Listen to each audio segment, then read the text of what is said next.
안녕하세요. 매일 아침 말씀 묵상에 오신 여러분을 진심으로 환영합니다.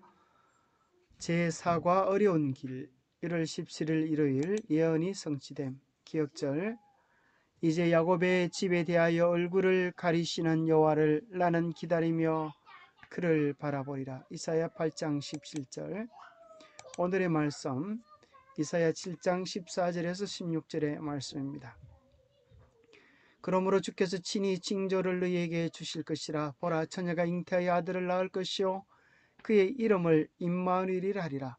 그가 악을 버리며 선을 택할 줄 알 때가 되면 엉긴 젖과 꿀을 먹을 것이라. 대저 이 아이가 악을 버리며 선을 택할 줄 알기 전에 내가 미워하는 두 왕의 땅이 황폐하게 되리라. 임마누엘에 대한 약속은 궁극적으로 700여 년 후에 예수 그리스도의 탄생을 통하여 이루어지지만 그 당시에도 임마누엘이라 이름한 한 아이의 탄생이 있었습니다. 그가 악을 버리며 선을 택할 줄 알 때가 되면 엉긴 젖과 꿀을 먹고, 이 아이가 악을 버리며 선을 택할 줄 알기 전에 두 왕의 땅이 황폐하게 될 것이라고 예언하셨는데, 이 예언의 말씀들이 어떻게 이루어지는지를 한번 살펴보겠습니다. 생각할 문제, 이사야는 왜 엉긴 젖과 꿀에 대하여 언급했을까? 수려와 북방 이스라엘에 관한 예언은 언제 성취되었는가? 그 당시에 하나님의 예언이 분명히 주어졌음에도 불구하고 아하스가 그 사실을 믿고 받아들이지 않음으로 인하여 참으로 나라는 혼란과 어려움 속에 빠지게 됩니다. 오늘 우리들에게도 분명한 하나님의 예언의 말씀이 있습니다. 오늘 나는 아하스 같지 아니하고 정말 진정으로 하나님의 예언의 말씀을 신뢰하며 연구하고 순종하는지 우리 각자의 신앙도 살펴보면 좋겠습니다. 이사야 7장 14절에서 16절에 보면 임마누엘은 아하스가 직면한 진퇴양난의 상황과 구체적으로 연결되어 있습니다. 임마누엘이 자라서 다른 종류의 음식을 선택할 수 있기 전에 미워하는 두 왕의 땅이 황폐하게 될 것이라고 말씀하셨는데, 곧 남방 유다를 괴롭혔던 수려와 북방 이스라엘이 소멸될 것이라는 약속입니다. 그런데 이사야는 왜 젖과 꿀을 먹는 얘기를 할까요? 그것은 유다의 곡식과 들판이 아수르에 의하여 파괴될 것이었습니다. 그래서 당시 임마누엘을 포함하여 백성들은 어쩔 수 없이 유목민의 식사를 해야 할 것이었습니다. 그들은 궁핍에 질 것이었지만 대신 생존에는 어려움이 없을 것을 묘사한다고 교과는 이야기해 주고 있습니다. 대저 이 아이가 악을 버리며 선을 택할 줄 알기 전에 내가 이 미워하는 두 왕의 땅이 황폐하게 되리라. 이 아이가 성장하면서 철들기 전에 이런 일이 있을 것을 이야기합니다. 곧 두 나라가 황폐하게 될 것을 이야기하는데, 그 예언의 성취는 열왕기하 15장 29절에서 30절에 나와 있습니다. 이스라엘 왕 베가 때에 아수르 왕 디글랏 빌레셋이 와서 이온과 아벨렛, 마가와 야노와 게데스와 하솔과 길랏과 갈릴리와 납달리 온 땅을 점령하고 그 백성을 사로잡아 아수르로 옮겼더라. 우시아의 아들 요담 제 20년에 엘라의 아들 호시아가 반역하여 르말랴의 아들 베가를 쳐서 죽이고 대신하여 왕이 되니라. 아하스가 아수르 왕 디글랏 빌레셀에게 사자를 보내 이르되, 나는 왕의 신복이요 왕의 아들이라. 이제 아람 왕과 이스라엘 왕이 나를 친히 청하건대 올라와 그 손에서 나를 구원하소서 하고, 아하스가 여호와의 성전과 왕궁 곳간에 있는 은금을 내다가 아수르 왕에게 예물을 보냈더니 아수르 왕이 그 청을 듣고 곧 올라와서 다맥색을 쳐서 점령하여 그 백성을 사로잡아 기르로 옮기고 또 르신을 죽였더라. 바로 아수르 왕 디글렛 빌리셋을 통하여서 아람 왕 러신이 죽는 일이 일어났습니다. 그의 아들은 보에라이니, 그는 르벤 자손의 지도자요 아수르 왕 디글랏 빌레셋에게 사로잡힌 자라. 그러므로 이스라엘 하나님이 아수르 왕 불의 마음을 일으키시며 아수르 왕 디글랏 빌레셋의 마음을 일으키심에 곧 르우벤과 갓과 므낫세 반 지파를 사로잡아 힐라와 하볼과 하라와 고산 강가에 옮긴지라. 그들이 오늘까지 거기 있으니라. 본문의 말씀은 바로 북방 이스라엘을 침공한 아스리아 왕이 그 종족들을 사로잡아서 다른 곳에 이주시켰던 그런 역사적 기록을 담고 있습니다. 교과의 내용입니다. 이사야 예언은 기원전 734년경에 주어졌다. 아하스의 뇌물을 받은 디글랏 빌레셋 3세는 어차피 하려 했던 일을 단행했습니다. 그 일이란 곧 북방 동맹군을 붕괴시키고 또 아람과 북방 이스라엘을 공격할 뿐 아니라 이 남방 유다까지 그에게 조공을 바치도록 그렇게 했던 일들입니다. 갈릴리와 요단강 건너편 북방 이스라엘의 지역을 정복했으며 인구의 일부를 이주시킨 다음 그 영토를 아시리아의 도에 편입시켰습니다. 이스라엘의 남은 자들은 베가 왕이 살해당한 후 호세아가 아수르에 항복하고 조공을 바치자 추방을 면하게 되었습니다.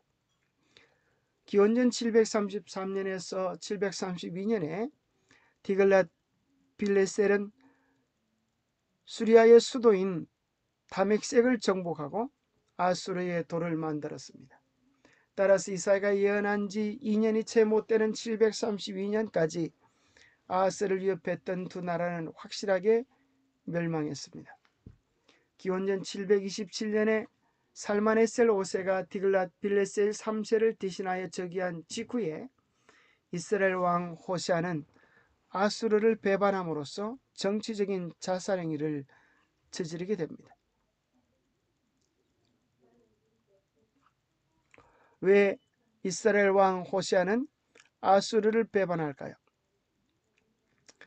그들은 이집트를 통하여서 이집트와 도움을 요청한 것입니다. 그래서 아수르를 물리치려고 했는데 오히려 그것이 들통이 나서 더 큰 어려움을 당하게 됩니다. 아수르는 기원전 722년에 이스라엘의 수도 사마리아를 점령하고 수천 명을 메소포타미아와 메대에 이주시킵니다. 이주민들은 결국 그 지방의 주민들과 흡수되어 그들의 정체성을 상실하고 말았습니다. 바로 이것으로 인하여 사마리아는 이스라엘의 순수한 혈통을 잃어버리게 되어지고 이방인들과 피를 섞이게 되면서 남방 유다는 이스라엘 사람들을 무시하게 되어지는 그런 배경을 가지게 됩니다. 하나님은 유다의 원수들에게 무슨 일이 생길지 예언하셨습니다. 그러나 그분이 아이사에게 말씀하시고 싶은 요점은 이것은 어차피 벌어질 일이기 때문에 아수르에게 의지할 필요가 전혀 없다는 하나님의 말씀이었는데, 어리석게도 아하스는 아수르를 의지함으로 말미암아 아수르에게 많은 재물들을 갖다 바치고 또 수고했지만은 그 마지막은 괴롭고 힘든 어려운 삶을 살아가는 것입니다. 하나님을 의지하지 아니하고 인간을 의지한 삶의 결론을 우리는 보게 되어지는 것입니다. 하나님의 예언의 말씀을 의지하고 나아갔더라면 그는 형통했겠지만은 하나님의 말씀을 배반하고 인간적인 잔꾀로 일들을 계획할 때 사람의 보기에는 바르나 그 마지막은 필경은 사망의 길이 되고 만 것입니다. 영감의 교훈입니다. 하나님의 도구에 불과했던 아수르 군대, 북방 왕조에게 내린 멸망은 직접 하늘에서 내린 형벌이었다. 아수르 사람들은 단지 하나님께서 당신의 목적을 성취하시기 위해 사용하신 도구에 불과하였다. 사마리아가 함락되기 전 짧은 기간 동안 예언하기 시작한 이사야를 통하여 여호와께서는 아수르 대군을 나의 진노의 막대기라고 말씀하셨다. 여호와께서는 그 손의 몽둥이는 내 분노라고 말씀하셨다.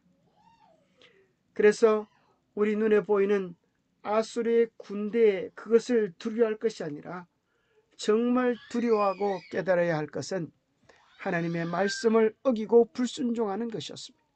하나님의 말씀을 어기고 불순종하고 우상을 숭배한 그 결과로 나라들은 망할 뿐 아니라 개인의 운명도 그와 같은 것입니다. 우리가 마음을 다하고 뜻을 다하고 힘을 다하여 주 우리 하나님을 사랑하게 될 때 형통함과 기쁨과 행복이 보장되어지는 것입니다. 이러한 역사적 상황들을 교훈 삼아서 오늘 나는 진정으로 하나님의 예언의 말씀을 신뢰하는지 한번 우리 자신을 향하여 자문해 보면 좋겠습니다. 그러므로 형제들아, 주께서 강림하시기까지 길이 참으라. 보라, 농부가 땅에서 나는 귀한 열매를 바라고 길이 참아 이른 비와 늦은 비를 기다리나니 너희도 길이 참고 마음을 굳건하게 하라. 주의 강림이 가까우니라. 하나님께서 오늘 우리에게 말씀하십니다.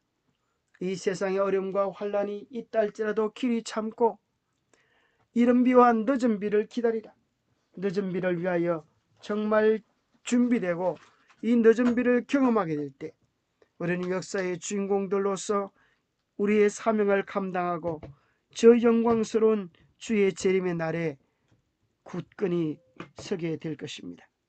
오늘 우리의 모든 사업과 또 우리 장래 꿈과 계획의 중심에 예수님의 재림을 두고 그 재림 준비에 맞추어서 살아갈 수 있게 되기를 바랍니다. 정말 우리가 예수님의 재림을 고대한다면 이제부터 참으로 늦은 비를 위하여 성령 충만함을 위하여 자신을 바치고 기도하는 특별한 시간을 가져야 하지 않겠습니까? 주의 약속은 어떤 이들이 더디다고 생각하는 것 같이 더딘 것이 아니라 오직 주께서 너희를 대하여 오래 참으사 아무도 멸망하지 아니하고 다 회개하게 이르기를 원하시느니라. 그러나 주의 날이 도둑같이 오리니 그 날에는 하늘이 큰 소리로 떠나가고 물질이 뜨거운 불에 풀어지고 땅과 그 중에 있는 모든 일이 드러나리로다.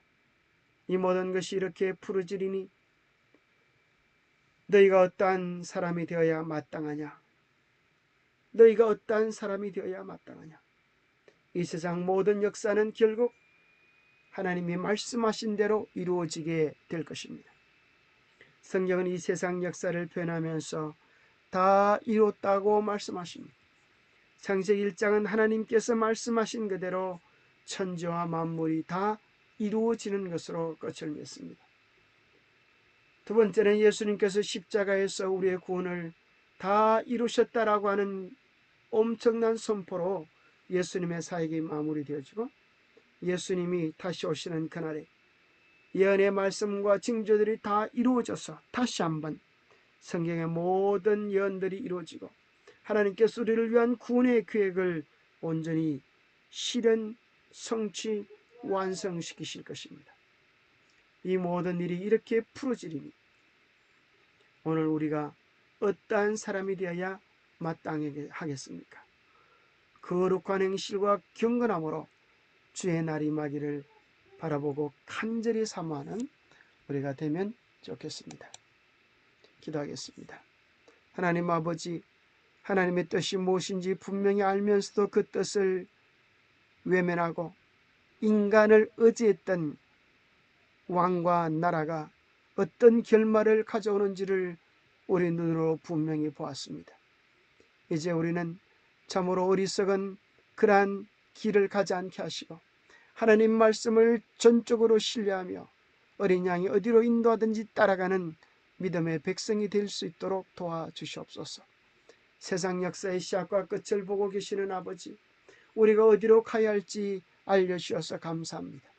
비록 그 길이 좁아 보이고 그 길에 많은 사람이 가지 않을지라도 우리 주님이 가신 길이라고 하면 그 끝에 영생이 있음을 믿고 신실하게 순종하며 가도록 우리를 도와주시옵소서. 인간의 모든 계략과 방법들은 다 무너질지라도 우리 주의 말씀은 견고하게 설 것을 믿습니다. 온 우주를 주관하시는 하나님과 하나님의 이 세상 역사를 주관하고 계시는 하나님의 주권을 믿습니다. 하나님의 그 영원한 주권에 오늘 우리 자신을 드리오매 주님 받으시고 하나님의 크시고 놀라운 축복이 우리 안에도 이루어질 수 있도록 복 주시옵기를 우리 주 예수 그리스도 이름 모자하여 간절히 간구하옵나이다. 감사합니다. 오늘도 주님 안에서 행복한 날 되시기 바랍니다. 감사합니다.